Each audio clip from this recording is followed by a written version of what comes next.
What is going on? It is raining like crazy outside, so it's probably pretty loud in here. I'm going to Lowe's right now to pick up some materials. I got some parts in the mail today, including the flock for my dash. So I pulled my dash out this morning, didn't film it, but I'm going to flock my dash today and hopefully try and get some material to do a new like center bezel for my switch panel on the dash where the vents used to be, and get some work done. Yesterday I was on the 10 o'clock news in Orlando. I don't know if anybody saw that. If you did, cool. If not, I think the story is going online. It's about that crazy guy that pulled a gun on us on the freeway. It was weird. I'm headed to Lowe's now.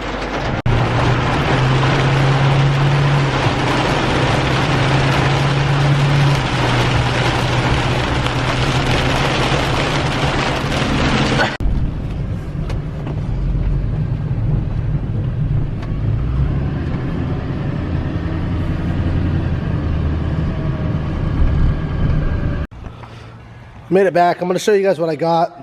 I got some acetone. That's going to make sure there's no bullshit on the dash. Some sandpaper, a roller for the stuff that you put on to lay the flock on. And then if you look at the dash, there's a couple hairline cracks. And my old dash that I flocked didn't have any cracks on it. So I know that a lot of guys use Bondo, but it's usually with like way bigger cracks, and these are so small. I don't know if they're gonna get worse, if I should even bother, if I should just think if the glue is gonna fill it. I don't know, but I'd really not like to do this twice, so I'm gonna do some thinking and then get started on this bad boy. I also got this aluminum that I'm going to cut and bend to fit here to mount my switch panel to. That way I don't have a big open thing anymore and that shitty plastic. I think this will look a lot better. I'm going to try and break this down to you guys as easy as I can. I ordered this kit from a company called Flock It. It comes with two, let's see what size is this, 8-ounce cans of the adhesive, and then 2 packs of the flock. Now you could probably do this whole dash with one. You can get 2 for $50 or 1 for like $39. So I got 2 for $50. And the reason being, I haven't done this in a long time. If this ends up turning out like shit, I have a backup. I can do it again. It comes with this little guy here. And basically you fill it up with the fibers and then you like pump it and it shoots it out of these holes all over the dash. That's where everybody goes wrong. This thing, piece of shit. Don't use it. What you do is you get a handful of it and you slap it everywhere. You do that and then you shake the dash, and anywhere the adhesive is, it catches it, and then after it dries, the excess fibers fall off. And you can even shake it off over like a plate or something and keep those excess fibers and use it for later or whatever. Once you crack that can and you start applying this shit, you have 15 minutes. And after it dries, you're screwed. So you've got 15 minutes. Usually it'd be good to do this with a second person, but as you can see, it's just me and Carlos. I don't know where he is, but it's just us. The other thing. They supply you with this paintbrush. What? It's not even as wide as my finger. You're supposed to paint the whole dash in 15 minutes and apply the stuff. So this and that are garbage. What you get is a roller, and you roll it. Get it done way faster, and then all the tight little crevices, you could use that that paintbrush.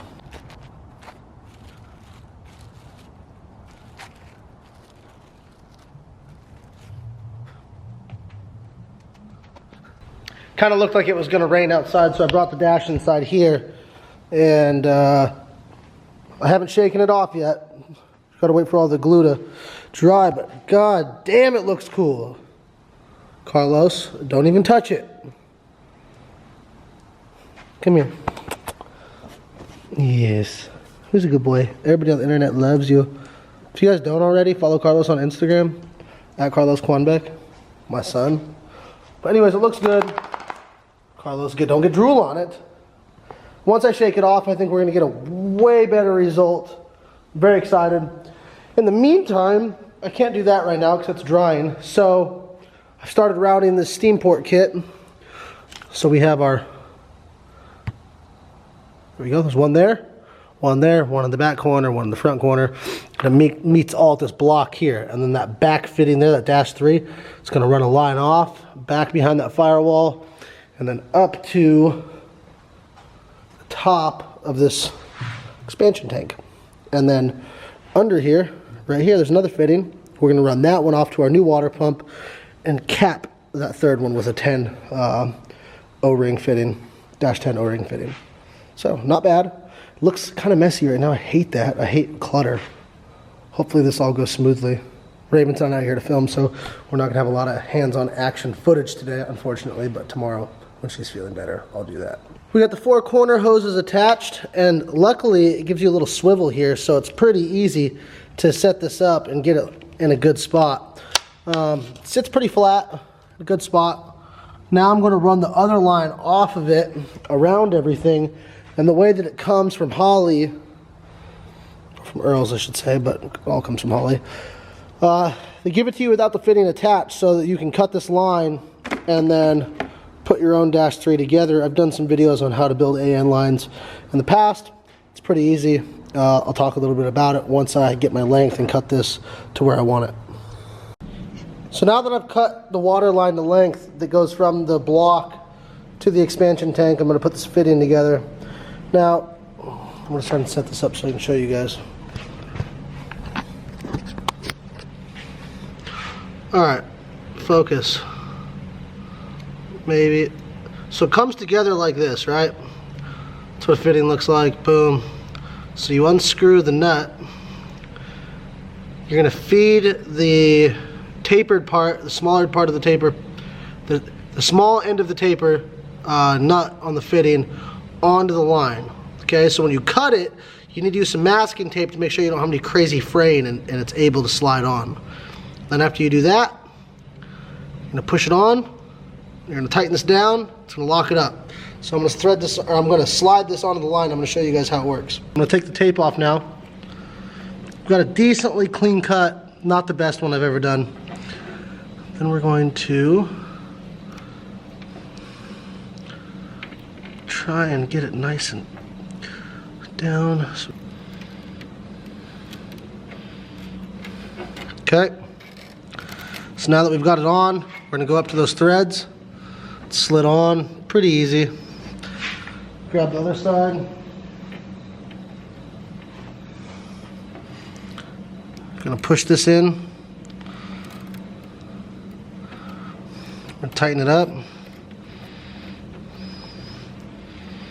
Hopefully, once we get this thing snug down, I can pull on this line and it won't fall out.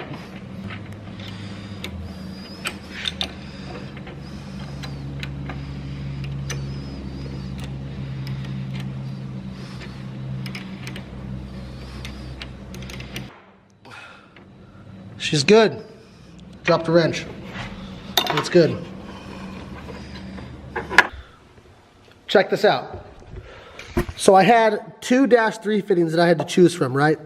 The one that goes into this, that we tapped into this plug, is NPT. And put some tape on it, and this is a 90. I'm going to tuck this and secure it down there.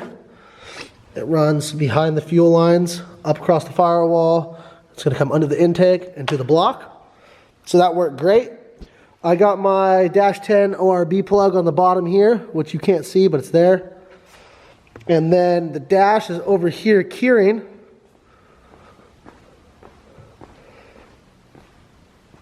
I wish there was better light. So all that extra shit that's on there, the fibers, once this dries all the way, I'll shake it and it'll all just fall off.